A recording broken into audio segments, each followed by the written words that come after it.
and then we go to the Bahamas at 4:30 in the morning on a Monday. Why I'm getting up at 4:30 to fly on a plane is beyond me. That's kind of what happens when you leave things up to other people. You know what I'm saying, Jay?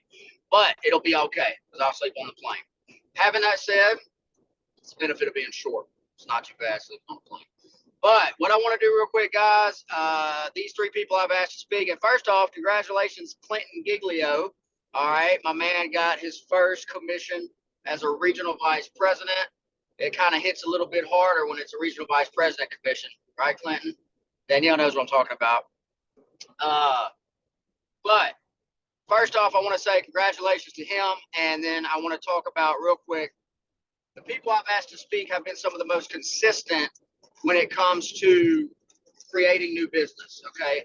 Danielle has been working with me for over a decade, and she is by far one of the most consistent over that length of time than in the hierarchy in Blake's team when it comes to generating new business, making money, but also dealing with the things she deals with. She basically eliminates excuses for people with children and different things like that, which I find very beneficial when it comes to the training of new agents, the training of female agents that are kind of in the same boat. She's always provided that example. So Danielle, if you would, please hit on a couple of the things that we talked about, how you generate new business, some of the things you focus on, like, well, tonight, what are you going to do maybe to potentially get another client? You're going to be at a party. What are some things that you may do that would help somebody generate new appointments for this coming week? So, me and you had a conversation at the beginning of the year, and that conversation got me back on track. But it's always about keeping the main thing, and what do I need to do to generate business? Those are your questions. It's really not hard.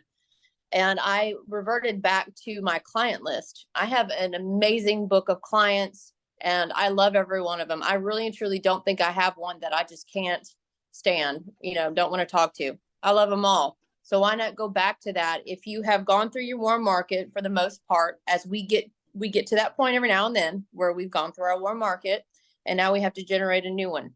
And so with that being said, I started calling from the top of my client list, and I'm almost done. But through that, I've gotten referrals and a lot of increases on their policy. Sometimes, and you know this, Mike, sometimes you just got to ask them, what kind of updates can we look at? Have you ever thought about increasing? I saw on Facebook you had another baby. One lady, we couldn't get her husband covered 6 years ago. Well, now we were able to get him covered. It was some glitch. It was something silly that we were overcome this time around. And then you guys know that I'm pretty into my church. Like, we're into church. We're in leadership at my church. That's probably been the next biggest way I have been able to get in front of families, is that whenever a new couple comes into our what we call journey group, our Bible study on Sunday mornings, I give them a few weeks. The way that Jeff and I have created an environment for that class is we're very accepting, very transparent. So therefore people are comfortable with us initially. And then I get those people's information. I ask them if they don't mind doing me a favor, let me talk to them about what I do. 9 times out of 10, I do close business. A lot of times I've been able to recruit one of the spouses that show up that become a member of our class. And just from there, remembering to generate referrals from that and making sure that you're calling those referrals and following up. I cannot stress enough that the close is in the follow-up. And it's easy for someone that's busy with kids and has other responsibilities, not just Primerica, to forget to do that. So I have 2 notebooks right now that I keep names and numbers in, and reminders in my phone. I will say this, it took me like 2 weeks of not having a lot of luck or progress with calling a bunch of people. And it was just like the bottom fell out in the last week. I was given 10 referrals from one client, new client. All I did was ask him if he could send me a few. He sent me 10. One of those Zooms was this morning. Then Jeff 2 people randomly. I called him and asked him, to give me their information so I could call them. They're about to retire from the military.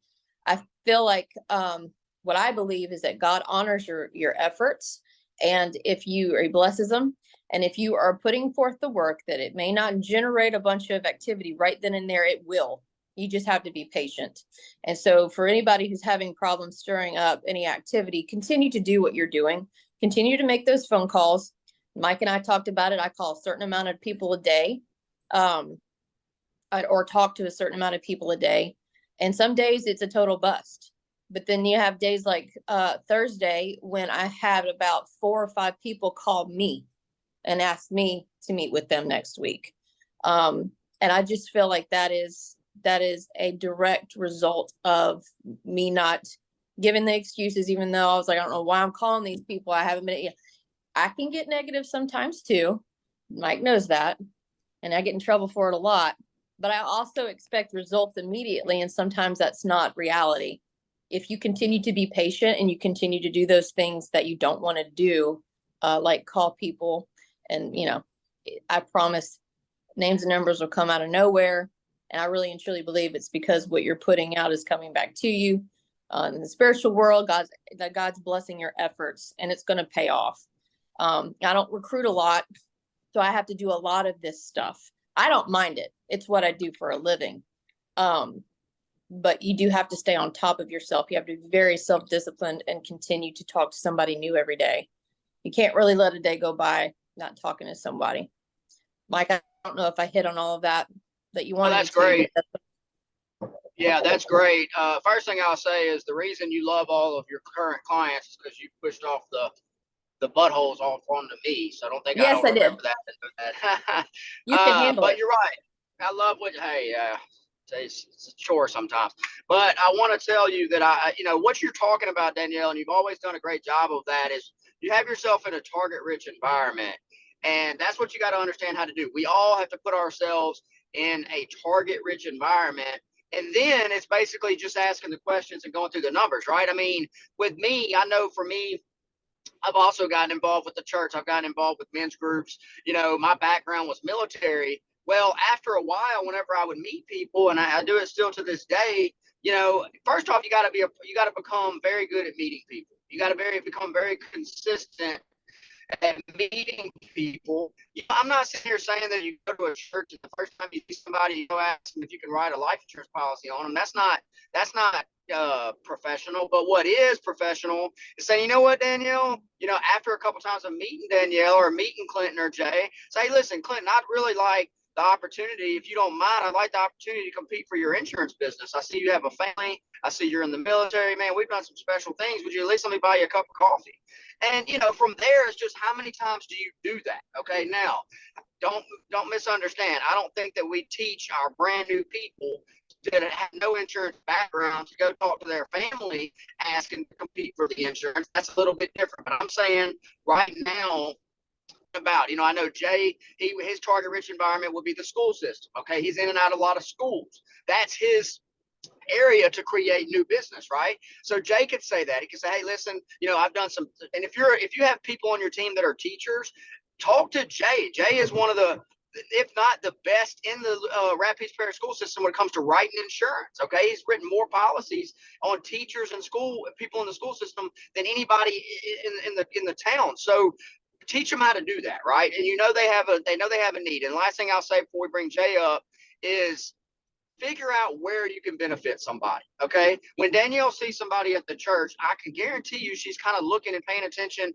Maybe if they're married, maybe if they have kids, where do they work, right? She's able to pick up on that before she even brings up what it is that we're doing. When Jay walks in there, he knows that they have whole life insurance, right? So he can guarantee them, he can put them in a better spot when he asked for them to give an appointment, right, Danielle? And I think that last thing you said, God absolutely does bless your efforts. You put out enough effort in this business, you're going to get results, okay? You're going to get results. You have to know that going into it, but you can't be a fake and a phony and believe that calling one person a week, God's going to get you the results you need. I don't believe in that. And I think that's what you're talking about, Danielle, and I'm glad you hit on that, because if you do the work, you're going to get the results. They may not happen as quick as you want them to. immediately, but the bottom line is all you can control is doing the work aggressively, excited, positively, and in large numbers, and you're going to get results. So Danielle, thank you so much. You really did a great job on that. I appreciate you getting all fixed up for us first thing this morning. Jay, my man, like I said right here, Jay, Mr. Consistent. We call him Everyday Jay, and that's for a reason. This dude seems to close a policy almost every day. And I want you, Jay, to tell us how to do it, not just from the school system standpoint, but how you do it, taking it a step further. Once you close a policy, how do you get in front of their market, who they may not necessarily be teachers, maybe their family and friends, the referral side of it, Jay? Wonderful. Can you hear me, Coach? Loud and clear. Wonderful. First, I appreciate the opportunity to speak this morning. Good morning. Good morning, everybody. It's interesting. Danielle said something that I actually had as my first point, and it was to go backwards to go forwards. And what I meant by that was going back to your current client list, the people that are currently connected with you. They're clients for a reason, because you've done something to help them. So kind of hitting on the points that you asked me to speak about, Coach, the one thing I would say is that when I'm talking to somebody, the first thing I do is I address their situation. We're talking about creating new appointments. So when I'm sitting down talking with a teacher, and this is for people who have friends that are teachers, or you yourself are a teacher, you ask them very simply, realistically, how did you feel from December to February? And they're going to say it was tough because you got paid in the middle of December and you didn't get another check until the end of January. So how would you like to be in a situation to where you could offset that gap of not having any steady income? And I can show you how to do that.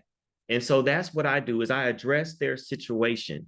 Everybody that you talk to, when you simply tell them or ask them, would you like to make extra income? I know it sounds kind of corny, but the reality is, it's like, hey, would you like to make extra money?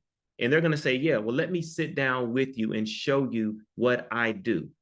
I tell people all the time, I do not sell life insurance. I educate people, and if the numbers make sense, we close a deal. It's just that simple. I'm not coming in telling people I'm going to sell you insurance. I'm going to show you, based on your situation as a teacher, I know what you have, I know what you're doing. This is how I can help you. I'm going to give you the numbers, and if it makes sense, let's just go forward. Something else that I would like to say is that your clients that you currently have, whether you have 100, whether you have 200, whether you have 50, they're your clients. Treat them like a direct, in the sense of get a names list. Go to them. I mean, it's not awkward. Now, how would you feel uncomfortable going to your past clients or your current clients saying, hey, I just checked on you. I wanted to know if you were okay. Can we make some increases to your policy like Danielle said? Or, by the way, this is what I'm doing. You're pleased with what I'm doing. Let me get at least 2 or 3 people that I can help you. And you say it with confidence, the same way you would walk into a friend or a family member's house and go into their fridge and get a Coke. This is your client. So if you're afraid to call your client to ask them for referrals, then that means you have no connection with your client, or you really don't value them as a client, and you can't see the value that they can bring to you. So I'm calling all of my clients getting referrals because they're my clients. So it's not odd. It's like I'm managing your insurance. I'm managing your securities. You're my client. It shouldn't be awkward that I can call you and ask for a referral. And the last thing that I'll simply say, when you approach somebody for new appointments, you basically take control of that by saying, look, I'm going to sit down with you today, or I'm going to get with you, Mike. Is Monday or Tuesday better for you? I'm available. I'm giving you 2 options. You're going to do 1 or 2 things. You're going to say Monday or Tuesday, or you're going to tell me I can do it on Wednesday. At that point, I'm setting the appointment. Even if I'm already double booked, the appointment will get done. We have enough talent in the office and we have enough people working together that the appointment will get done. So don't worry about if I book 7 appointments all at 1 o'clock. They're all going to get done. As far as they know, you're going to be available for that 1 o'clock. Mike will be available for 1 o'clock. Danielle will be available for 1 o'clock. Daphne, Clinton, somebody's going to be available. Just go ahead and do it. And then the last thing I'll say, Coach, is your energy is what's going to close that sale. Your energy is going to close whatever you want. If I'm kind of sheepish, like, hey, Danielle, how are you? Look, I know you're my client. Do you think I could maybe possibly, if it's not too much problem in your life, I know you're getting to go somewhere. I just need 1 person, just one that you would want me to talk to. That's my energy I'm putting out there. That energy is going to return to me. But if I say, hey, how you doing, Danielle? Look, I'm building this. I know you guys are doing so. I know you're busy. Look, I'm going to get with you a little later today, but I need about 5 people that we can connect with that you're confident that I can help. Just 5 people. Okay. All right. I'll be in touch with you. Hey, by the way, your insurance is good. You don't have any problems. I'm not going to add anything to it. Talk with you later. My energy is that I'm confident that I'm going to do this. I'm going to get this from you because you're my client. So if you don't go in as the expert and feeling like you have that confidence, then they're going to pick up on that. Like they say, bees and dogs, they can smell fear. And your clients can do the same thing when you come to them kind of sheep. It's like, I don't really know. So that's all I have, Coach. I hope that addressed anything. If it's something you want me to elaborate on, I'll be more than happy to do so. Well, Jay, I think that I like that your approach. I love your approach, and here's why.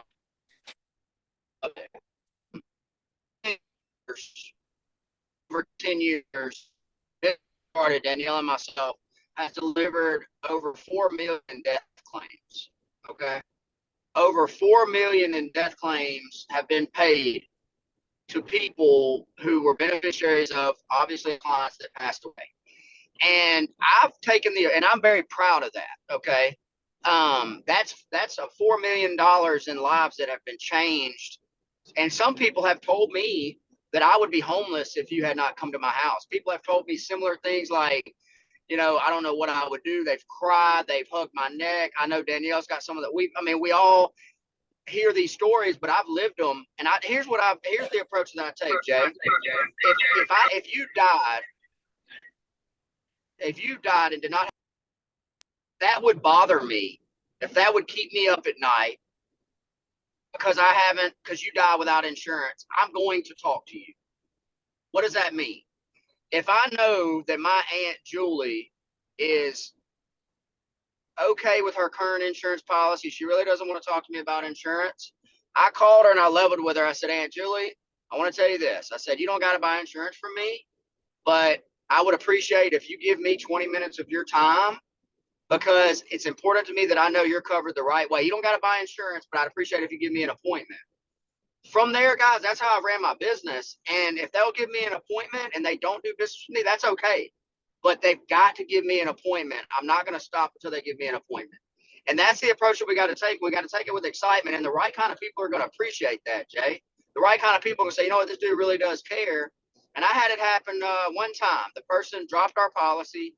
His daughter died unexpectedly. If he would not have dropped the policy, we would have delivered a $50,000 check. I did everything I could do, but I felt like I didn't. And from that point forward, this was when I was a regional leader. Same thing happened to Tyler, but I did everything that I can do. And from that point forward, anybody that I care about, anybody that I come in contact with, I ask them for the opportunity. Do some of them say no? Yes. Some of them say no. Some of them say, yeah, well, my dad, my stepdad, my father-in-law wrote this policy. I don't want to drop this policy. Fair enough. At least you gave me an appointment. And I think that that's the approach that we got to take. That's taking it all the way. And when you do that, Jay, with excitement like you do, and your relentless effort to compete, but also help people and care about people, put them in the best plan, that's how you get results consistently every day like you do, Jay. And I appreciate you saying that. One last thing really quickly. Whenever somebody tells you no, or somebody tells you that they're going to do something, but then they don't do it, how does that make you feel, Jay? In the beginning, if I be honest with you, I took it very personal. And I really was like, you know what? I must have done something wrong. Because, it was no way that you could have told me no. I laid it out for you and you told me no, I did something wrong. Now that I've been in the business a little while, I understand that if I've done everything that I'm supposed to do as an agent and as a human being, and you still tell me no, it's not on me. We're getting ready to move into to the Lent season. And I remember very clearly when Jesus is standing before Pilate, he says, look, I wash my hands. That's on y'all. This man has done nothing wrong, but y'all want to crucify him. I'm washing my hands with it. Now, when I talk to people and I've given them that opportunity and I know that I've done everything that I can do and they still tell me no, I wash my hands with it. I ask them for a referral. If they still tell me no, then I'm like, I have done everything that I can do. And I just go to the next person. And I pray for that person and say, I hope that somebody can help them. Because if it wasn't me, like you said, Coach, they need to be covered. Even if it's not me, they need to be covered. So when you say you're going to do something and you don't do it, I don't get the appointment, I don't get the clothes, it's okay. it's not meant to be. Like I tell people, I'm not trying to cover everybody in Alexandria, but I do want to cover all the people that God tells me I need to get covered in Alexandria. And it might be you and it might not. And I'm good with that. That's a great point, Jay. And that's the last thing I'll say before we bring Clinton up is, we got to get back to in our areas. Now, I know we're a little more spread out. I know we got Amber and them down in South, Karen Crow area, or Karen Crow. Where am I drawing a blank? Amber and Caleb, where do y'all live? Not Westlake. That's where he works. Yeah, we're in Crowley. Crowley. Okay. We got you over in Crowley. I know we have people in Texas. I know we have people, but the thing is, guys, is back in the beginning with this deal, when Danielle and I started, they knew that if we sat down with them, we were going to replace their policy, right? We knew that, they would have conversations about us at their trainings. We found out a little bit later about Primerica coming and replacing their whole life policies, guys. We were known for doing that. And they would ask us to come into different groups and to come into, and be part of their little groups. And we said, we don't want to be part of your groups. We don't do what you do. We don't sell whole life. We as a matter of fact, we're ready. We want to sit down with your clients as soon as you leave their house. That's kind of what we're about. And it wasn't to be ugly, but it was what we were about. We were on a crusade, and we got to get back to that. And that's what I see Jay doing. I picture Jay. I've never actually seen him do this, but when I think about Jay walking around them halls and going in them classrooms, he's got a chip on his shoulder, and they know what he's about, and they know he's coming. And I want those Texas Life guys, when they show up to open enrollment and when they see Jay walk by, they just need to go on and leave, right? They need to go on and get out of there because they know what's fixing to happen. They're fixing to waste a hell of a lot of time sitting at that table screwing people all day because Jay's coming right back behind them. And I love that approach. It gives me goosebumps thinking about it. Art Williams said, I never get tired of sticking it up there. You know what? I got the baby with me, so I can't say it. But that's how we got to get back to, guys. We got to find our niche, whether it's the school, whether it's the church, whether it's the military, whatever it may be. We got to find our niche and attack it and then drive down deep with referrals from there, with referrals and recruiting, and you can get right back in a warm market. So, Jay, I've watched you do that time and time again. I appreciate you sharing. That was very good. Clinton, Mr. New RVP, helicopter pilot turned RVP, writing insurance, closing investments, doing a little bit of everything, my man. Tell us, number one, how you generate more business and some tips now that you've gone RVP, some tips that might help people, keep a good, clean business and stay in front of people, consistently writing business and investments. Appreciate it, Mike. Thank you for the accolades and the opportunity to talk as usual. So I'm going to talk about the sense of urgency, because that's what I feel like is it's the driving factor in all of this. There's a couple of reasons why people get the license. There's a couple of reasons why people join Primerica and actually get the license. Sometimes it's to just to supplement income, maybe offset their expenses. Some people may come into this thing like my boy Dalton, who is not on the call right now. We'll have a talk later, but who comes into this business just thinking, hey, I'm going to conquer the world. I'm going to take this thing over. I'm going to do it full time. And then there's other people that just want to join and satisfy that inner desire. I've always said in the very beginning that I said yes to Primerica because, to offset some income. But really, when I think about it, I've always had the entrepreneurial spirit. And it's really about just initially satisfying that inner desire to own my own business and work for myself. I think that 95%, if not more, people truly want to work for themselves. They don't want to work for a boss. But it takes a lot of hard work and effort. It takes a lot of risk and motivation and desire to do something like that. And this opportunity in Primerica, it gives somebody the opportunity to do that, but with the support, because of the way that the teams are set up and just the way it is.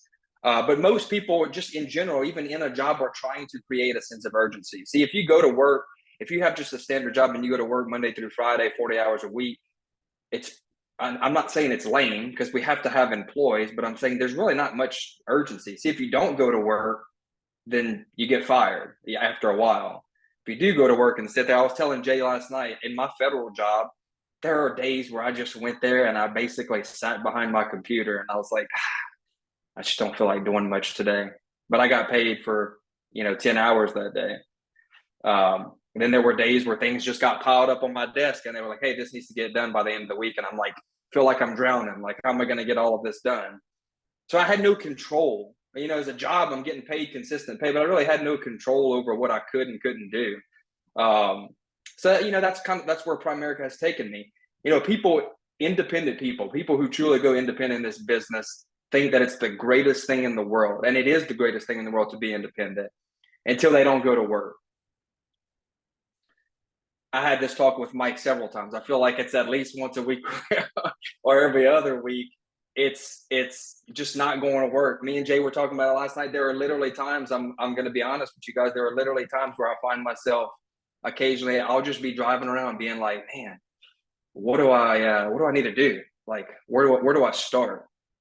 And like, you just realize that you've driven around for 2.5, 3 hours and you didn't talk to anybody, but you know that you got to talk to people to start this process. So it's like, there's this block, there's this just mental block for some reason sometimes. And that's where the sense of urgency comes in. Look, not to hurt anybody's feelings when I say this, I think that selling life insurance, I think that selling a product that everybody needs is really easy. I think for the most part, understanding what we do, the buy, term, and invest the difference, and being able to talk about our competitors' policies and how they work, I think that's one of the easiest things to do. I think the hardest thing is really controlling what you do with yourself on a daily basis. That's where the real challenge comes in this business, is just being able to control what you do on a daily basis, staying motivated. Sense of urgency. Hang on one second. Y'all can still hear me? Okay. Sense of urgency just comes from short-term goals and structure. That's all it really boils down to.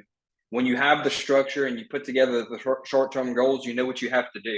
Luckily, I think that a lot of people from previous careers, previous jobs, military, teachers, things like that, you already have the structure. I'm very thankful. I go back to the military a lot. Mike talks about the military too, but the military has given me, over the course of the last 12 years, a sense of structure. Okay. So being able to wake up religiously every day at 4:30, 5 o'clock, whatever it's for, to go work out or to study, to read, to do whatever it may be. Okay. Read the Bible, whatever it is that you do. That sense of structure is very important. While it may be minuscule to a lot of people, it provides a framework. If you're that person that just stays up all night watching movies till 2, 3 o'clock in the morning and you're sleeping in till 10 or 11, you ain't doing any good for yourself. You will fail in this business. It's not going to work out for you. You have to provide that structure, whatever that may be. You have to provide that structure. If it's waking up at 4:30 in the morning just to change your voicemail and say, hey, this is Clinton Giglio with Primerica. It's February the 11th, 2023. Even if it's that, just to change the momentum each day, to provide that structure. I don't know how long it takes to create them in the habit, but eventually it will become a habit of getting up early and starting the day off the right way. When I started this business, thankfully, like I said, I had the structure from the military. I just needed to establish my goals. And so for me, knowing, hey, short-term goals right now is get licensed. So pass the test, do 3x3, learn this business, learn this presentation. Those were the short-term goals. And those for people who are just in the business or just got in the business or are brand new, or even if you've been in for a while, but you feel like you're stuck, create the short-term goals, whatever it is that you need to do right now. Learn the presentation, learn the business. Okay, that's the process here. And like I said, create your own structure, create the routines. This business is the greatest opportunity in the world, I think. Like, I didn't come into this saying, man, I want to sell insurance. That's my driving factor here. I want to sell insurance. But I saw the way the business is structured, okay? And the greatest opportunity in the world is it puts everybody on the same playing field. Everybody from the get-go. It doesn't matter if I'm a helicopter pilot. It doesn't matter if I'm a teacher. It doesn't matter if I used to work at Sonic, whatever else is going on. It doesn't matter, because everybody gets the same license, goes through the same process, gets the same license, and has to start a process, a business that it doesn't matter if you're black, white, yellow, green, red, blue. It doesn't matter. Everybody's on the same playing field. And I know that because of the way the business is structured, if I outwork Jay, then I'll get the recognition, the accolades. I'll get, I'll make more money, things like that. It's not a contest consistently between me and Jay to see who wins, but the competitive spirit that's in the business is a driving factor. And so I know that if I just outwork everyone else in this business, then I'll succeed. I'll do better. It's really cool to create the sense of urgency, like Mike was talking about. For me, I'm not in the school system. I'm no longer, or in a few weeks or a month, I won't longer be in the military. So for me, it's taking every opportunity, like Danielle was saying, to talk to people. Some guy came look at my camper last week that I'm trying to sell. And before he left, we started making a conversation, and we found some common ground. I built the relationship first, found common ground, and now I'm gonna set an appointment up with him. He lives in a subdivision somewhere in Pineville, but I'm gonna set the appointment up, and I'm gonna use him and his wife, whether we do business or not. I'm gonna create that relationship and get referrals for other people in the neighborhood. So the framework has to start somewhere, and it's just finding the people, every opportunity that you get, to create that framework. It's really cool. Obviously, I've been in Primerica for over 1.5 years now, guys. My mom and dad have always been very supportive of everything that I did. Okay, in sports, in the military, all these things that I've done.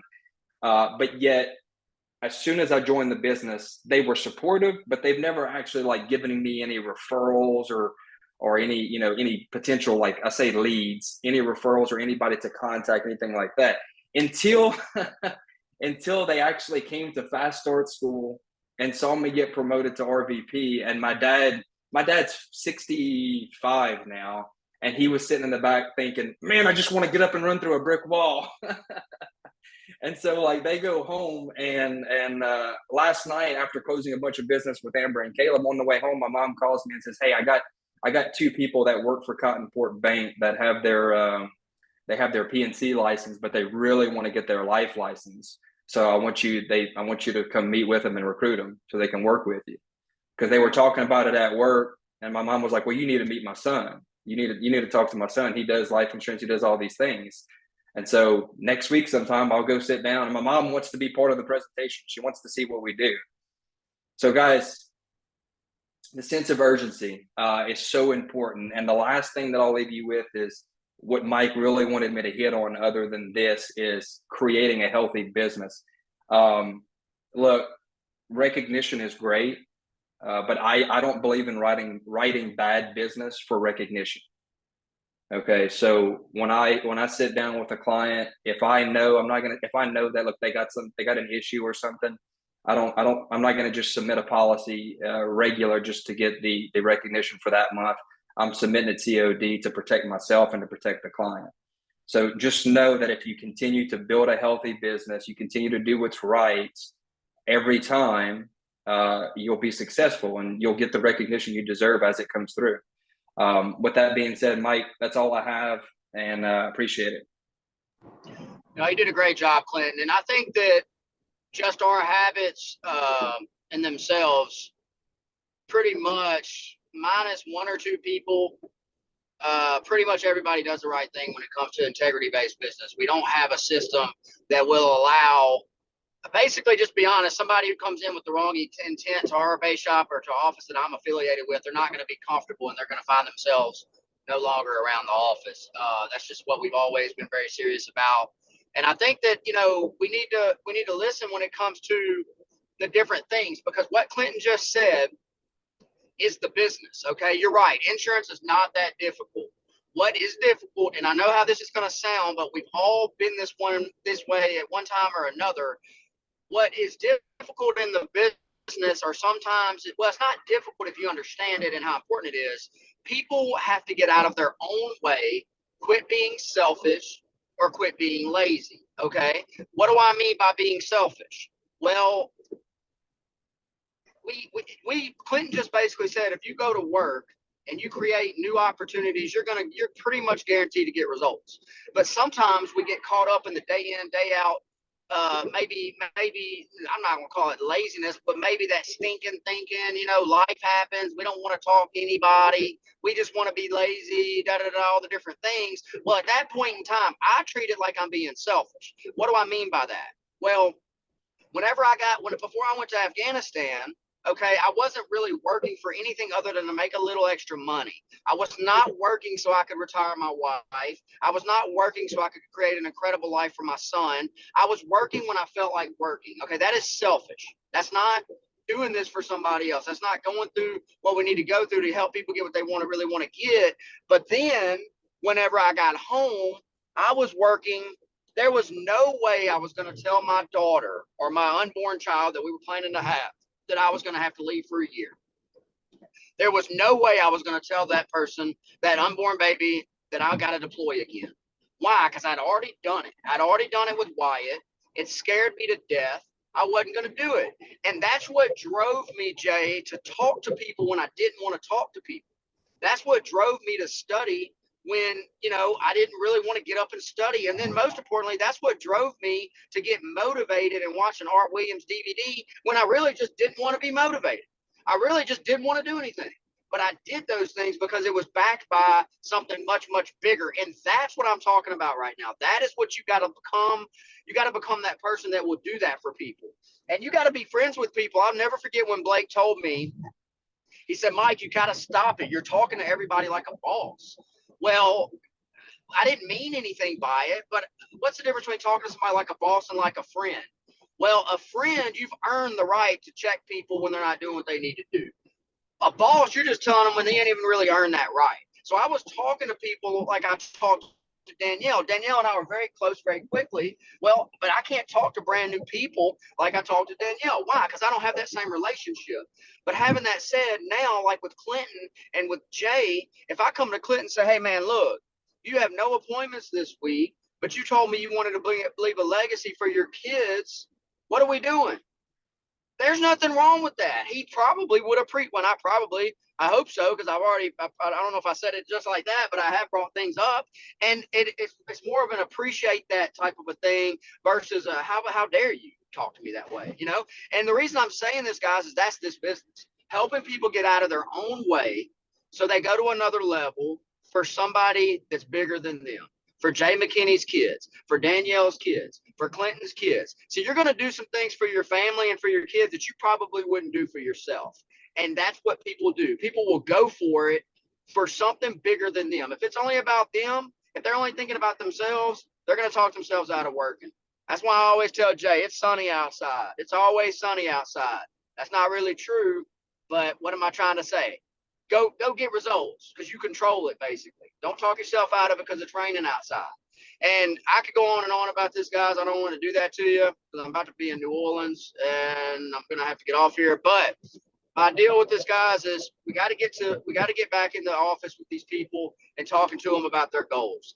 And when you do that, it's like Clinton said, the insurance stuff just kind of figures itself out. You talk to enough people about insurance, they're going to get a policy. You talk to enough people about joining the business, they're going to get recruited. But I'm talking about getting the most out of people and getting the best out of people. And the way you do that is the relationships and the goal setting. And from there, having an urgency with those things. So great job, guys. Danielle, Jay, Clinton, phenomenal job. Like I said, we are done. And last thing I'm going to say, I did not look. I'm leaving Monday for the Baja Mar trip to Clinton's point. Okay. I'm leaving Monday for the Baja Mar trip. I did not one time look at the scoreboard or check to see if we were winning. Okay. I did not do that. Why? Because Clinton said it. If you do the right things, you'll get the recognition. Okay. If you work and you do what you're supposed to do, that recognition is just going to follow. We won the trip. There was never any doubt in my mind if we were going to win the trip. There was zero doubt. Why? Because we're not going to stop working. And that's what we need to talk about. That's what we need to do. You don't write business. You don't do anything like that just to win a contest. You do the right things, and I can promise you the recognition is going to follow.